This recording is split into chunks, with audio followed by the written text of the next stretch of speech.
Bom, gente, claro que quando algo é público, algo é difundido, e principalmente quando este algo que é público, quando este algo é difundido, quando este algo é principalmente verdadeiro, factual, bom para nossas vidas de qualquer forma, é claro que ele vai ser manipulado, ele vai ser distorcido e, se possível, omitido.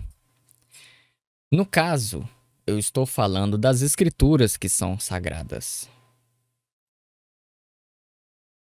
E claro que muitas interpretações idiotadas pela ignorância ou não é assim feita por cima dela.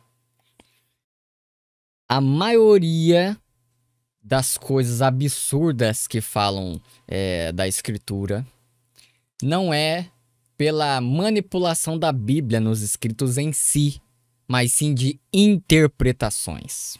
Claro, quando a interpretação é muito absurda e eles têm que falar um absurdo porque a seita deles, a religião deles apoia aquilo, tem que dar base, aí eles lançam uma própria versão, como é o caso do Akel, o ocultista aí, Akel, que já respondeu e eu respondi a ele, como é o caso dos Testemunhos de Jeová,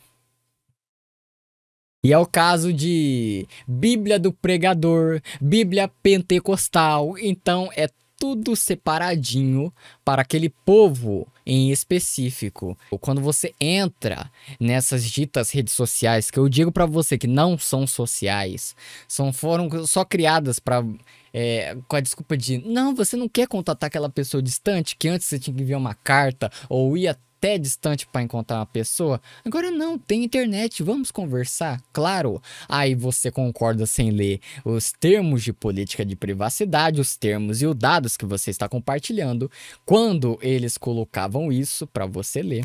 Agora eles são obrigados a botar tudo que eles vão pegar e você é obrigado a aceitar, senão não entra. Então, nada mais é do que plataformas para extrair o máximo de dados sobre você, até saber o que você está pensando antes mesmo de entrar, porque você já permitiu em outro aplicativo ler sobre você. Então, nessas redes ditas sociais, que é rede de monitoramento também sobre você encontra absurdos sobre a escritura sagrada a qualquer momento. O negócio é o seguinte, estava lá eu, infelizmente lá no Facebook, idiotices aparecem o tempo todo e uma das idiotices que apareceu de uma pessoa. E ele falou assim, olha, Jesus...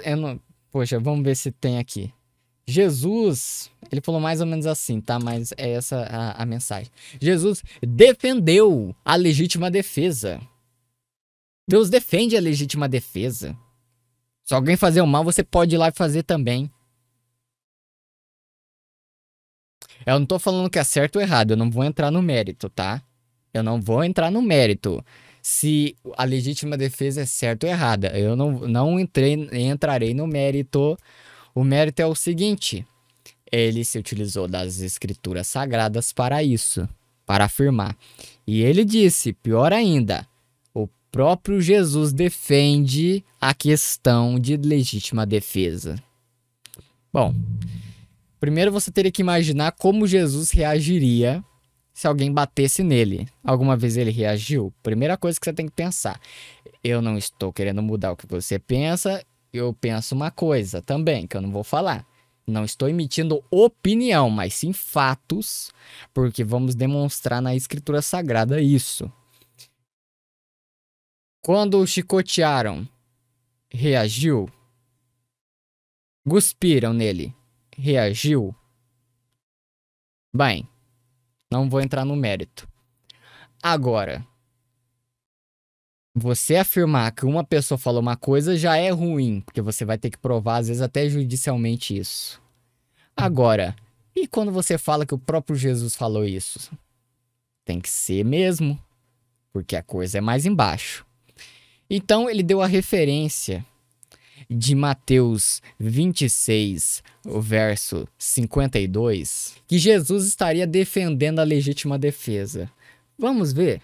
Jesus estava orando e é no contexto, tá? De Mateus 26, que eu gosto de dar o contexto, porque a história é muito boa. Que ele estava indo orar e falaram assim, ó, você fica como vigia aqui, os outros estão dormindo, fica como vigia, quando voltar, né, eu acordo, você dorme, eu acordo o outro aí. E aí, quando chegava, a pessoa tava dormindo. Aí, poxa, aí Jesus ia, falou assim, ó, poxa, dormiu, tava pesado aí de sono. Então, e aí até que a terceira vez que ele desceu, eu falei assim, ah, então dorme aí todo mundo, porque já é chegado que o filho do homem, o tempo que o filho do homem, que é ele, seja entregado às mãos dos pecadores. Então, foi a hora que ele falou: levantai todo mundo, vamos, eis que meu traidor está chegando. Aí chega Judas, enquanto ele estava falando, e com uma grande multidão em volta dele, com espadas e paus, da parte do chefe dos sacerdotes e dos anciãos do povo.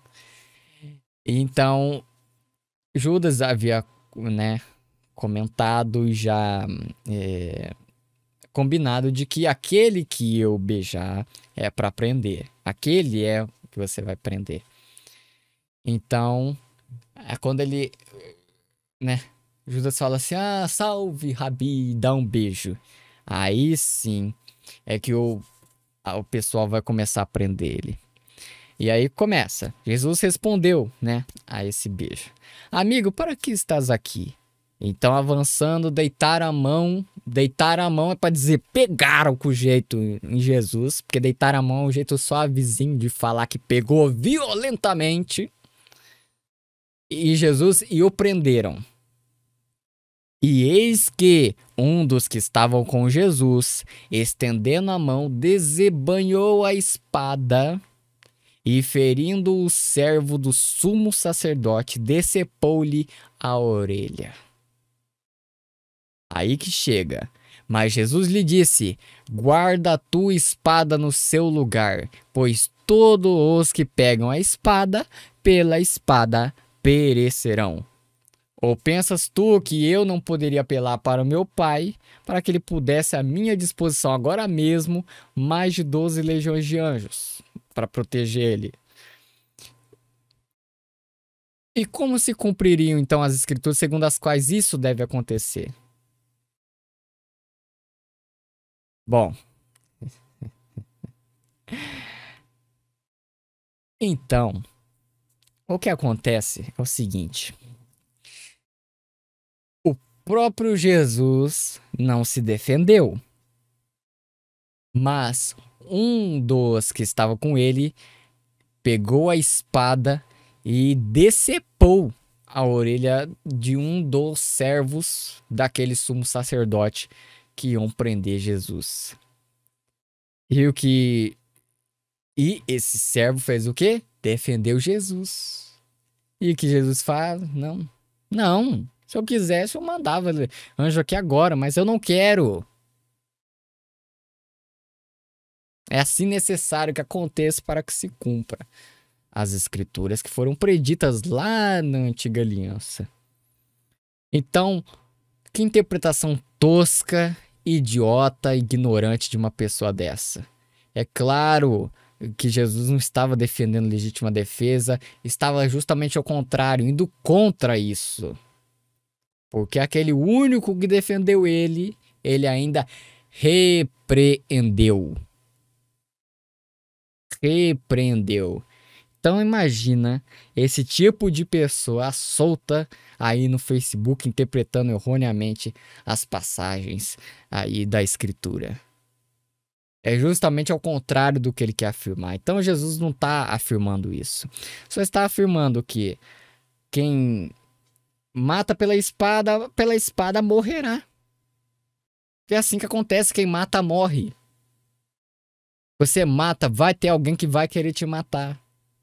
Como aconteceu um caso no mercado, o cara era repositor, um menino foi lá e atirou, acho que era de menor, sei lá, atirou e saiu correndo. Você fala assim, que absurdo. Claro que é um absurdo. Mas aí puxaram, como chama, capivara, o passado do cara que foi morto, ele tinha matado o pai desse menino que matou ele. Então, sempre tem alguém que vai querer buscar vingança. Sempre tem alguém que, por querer mesmo, vai querer matar você. Então, se matou, vai abrir espaço para alguém te matar também. Então, é isso que Cristo está falando. Nada mais além disso. Se ele apoiasse, eu tô falando dentro desse texto, e de acordo com a interpretação idiota desse rapaz que postou isso no Facebook, ele não teria falado nada. Eu falo assim: ah, bem-aventurado seja você que decepou a orelha, tinha que ser mais a outra, tinha que ser a outra também. Mas enfim. Não, ele não falou isso, ele repreendeu o cara. Então, é justamente o contrário do que ele está falando. E é claro também que desde que a maçonaria começou, e também a Igreja Católica, nunca seguiram a Cristo Jesus, é claro. São contra ele. Então, lá nas cruzadas, quando matavam a espada, morreram também a espada, né? Supostamente a favor ali de Cristo. E também a Igreja Católica também com a Inquisição, com a tortura e com os instrumentos. Bom, enfim. Não tem nada a ver com legítima defesa. Está indo justamente contra isso nesta passagem de Mateus 26. Então, interpretação idiota, interpretação horrível, e tome muito cuidado com esse pessoal que quer pensar sobre você, que quer pensar por você, porque eles nem pensam por eles próprios, tá bom? Cuidado aí, muito cuidado.